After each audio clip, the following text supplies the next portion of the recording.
The suspect in the stabbing deaths, the murders of four University of Idaho students, will go to trial October 2nd. The father of the victim, Kaylee Gonsalves, there says he is ready. He and other family members faced Kaylee's alleged killer in court on Monday for his arraignment. Bryan Kohberger did not enter his plea verbally. The judge did so on his behalf, not guilty.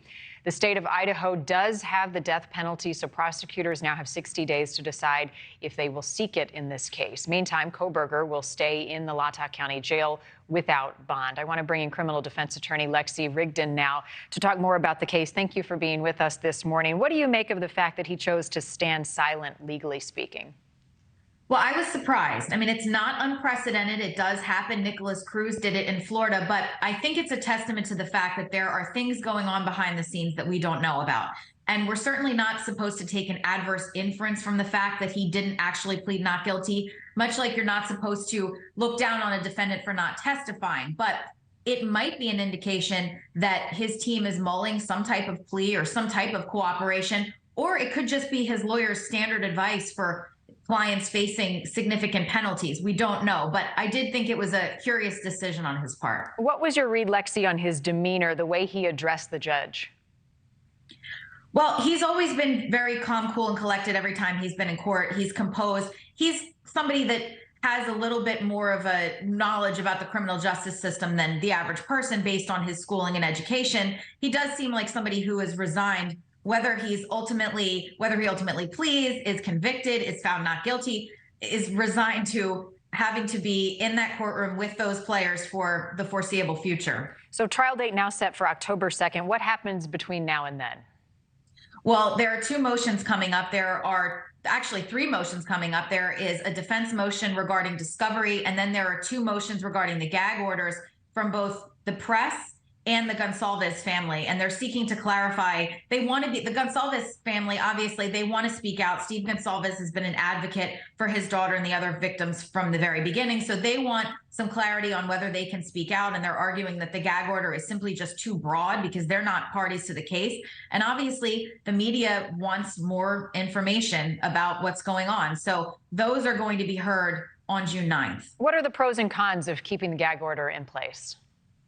Well, the obvious pro is that you don't want pretrial publicity tainting this case so much that it's impossible to impanel an impartial jury in Latah County where this should take place. And that's really the concern, because no doubt the defense attorneys are going to try to seek to move this if this case actually does go to trial. And that will ultimately be an issue on appeal if he's convicted and it goes to trial. Whether they move it or not is going to be the fact that they had a hard time impaneling an impartial jury, in large part due to the pretrial publicity. So the gag order is trying to sort of tamp down on that. But the cons to it are that people are entitled to open proceedings. That's the presumption, is that the public is entitled to information too. They don't want trials and proceedings taking place in secret. That's a cornerstone of the legal rights in this country. So they're trying to balance it. It's a delicate balance in a case like this. And cameras in the courtroom will be one big question. We obviously would like it for a variety of reasons. If you were defending Bryan Kohberger, though, would you want cameras in the courtroom? Probably not. There were not cameras in the courtroom, obviously, for Lori Vallow. You could hear the audio, but you couldn't see it. I wouldn't personally want cameras in the courtroom. I would think it would probably be a big distraction. And let's face it, the judges and the attorneys are human. They might not want their every move scrutinized, which happens when you have a public trial playing out. But I think the less publicity for their client, the better, because the publicity about him is not positive. He doesn't really have any public support. Prosecutors have 60 days, Lexie, to seek the death penalty. What factors will they be considering in deciding capital punishment?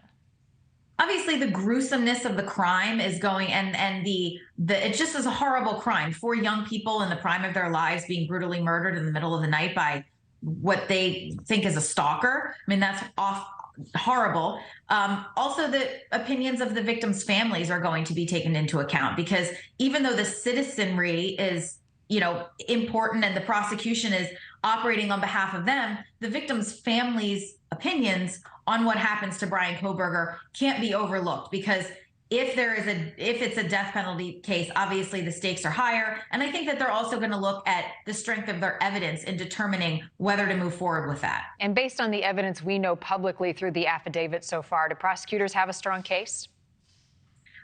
That affidavit laid out a very compelling case. Now, there's really no such thing necessarily as a slam dunk case, but I think that the most important aspect of the case was obviously the DNA on the knife sheath, which is something that can't necessarily be explained. His movements around the house based on the cell phone towers, that could possibly be explained. If there's DNA, which a lot of this we don't know yet, but if there's DNA in his car from the victims or his DNA in the house other than on the knife sheath, if he knew them or had any association with them, that could probably also be explained. But DNA on the knife sheath that was found near the bodies, that's going to be a difficult one. And that the strength of the evidence may be the reason why he chose to stand silent for now. Thank you for watching. Go to newsnationnow.com to find NewsNation on your television provider. And don't forget to click the red subscribe button below to get more of NewsNation's fact-driven, unbiased coverage.